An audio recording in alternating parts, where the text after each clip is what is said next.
Hi, I'm Andrew Wisniewski. I'm the winemaker for Orfila Vineyards and Winery. So today we're going to be evaluating wines blindly of Cabernet Sauvignon. I don't know the price point of any of these wines, but we're going to see how they all rank up together and try to figure out which ones are the lowest to highest end wines and my personal opinion on them.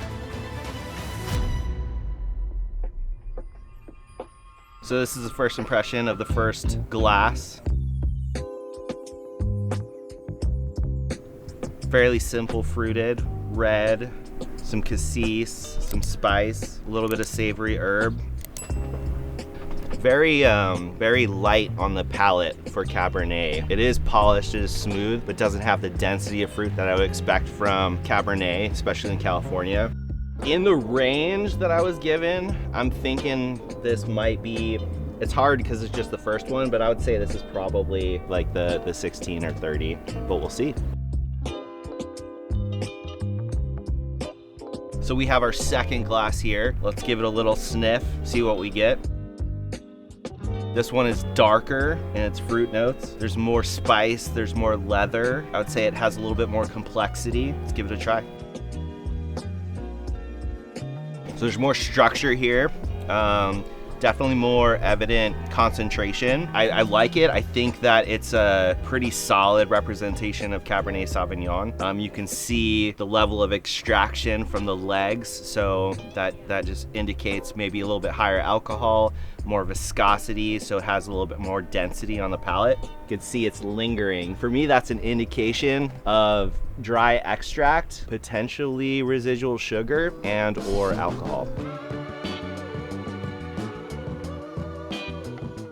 So right here we have the third wine of our tasting. Let's check it out. So this wine has kind of a candied note to it. Also a little bit of a plastic kind of connotation on the nose.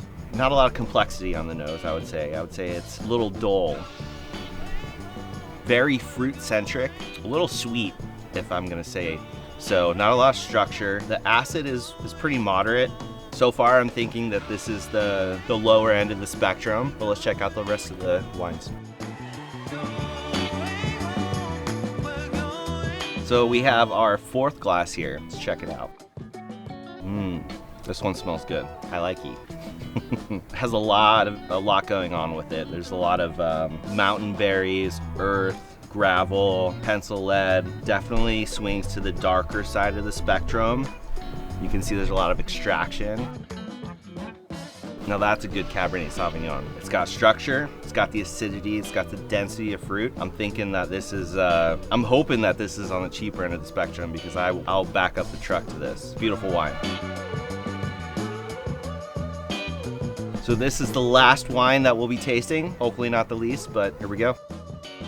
So this wine, I'm not getting a lot aromatically. It seems a bit muted. I'm getting some tar, maybe a little bit of red fruits, but not a lot that I'm perceiving from this wine aromatically. Very simple on the palate, has good acidity, medium bodied, kind of a nice billowy texture, not a lot of structure, but a fairly straightforward drinking Cabernet. Okay, let's see how these size up together. The one that's lacking the most is gonna be the second one. So this is number 2. Oh, yes. Okay, wow. This was my least favorite. Boy, I have fond memories with Franzia. Me and my friends used to have a little bike journey that we would call Tour de Franzia. We would fill this in our backpacks, our camels, and race, so cheers. So in fourth place, we are looking at 2 wines in particular. I'm gonna say that my second least favorite is number 3.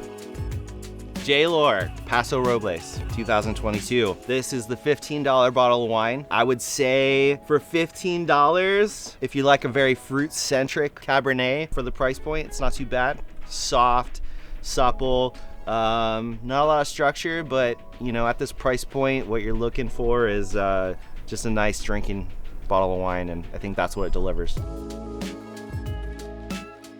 In third place, number 1.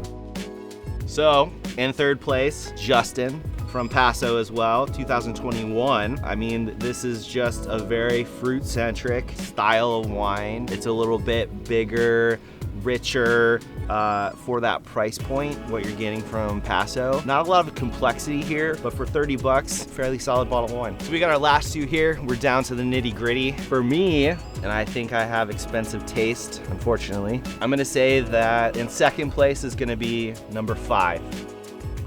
What we have here is Stag's Leap 2021, just quintessential Cabernet Sauvignon from Napa Valley. Great bottle of wine. This was $60. I think it's worth every bit of $60, especially in the Napa Valley category. Cheers to you guys at Stag's Leap. The last one standing, beautiful bottle of wine, by the way. And I believe I actually got all of them right, so I should get some kudos here. Joseph Phelps, 2021. 2021 happens to be one of my favorite vintages in the past 5 years. They do some amazing stuff. I'm really excited, although my pocketbook really isn't, but beautiful bottle of wine. Do I think it's worth $120?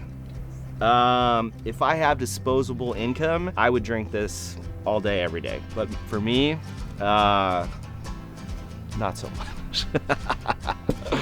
What do I win? Win, you get to finish. You gotta keep your job. Okay, cool. Well, I guess you really do get what you pay for with wine. Excited to continue this journey with you guys and taste some more stuff. Thank you for watching. Please subscribe and catch some more wine videos with us in the future. Cheers.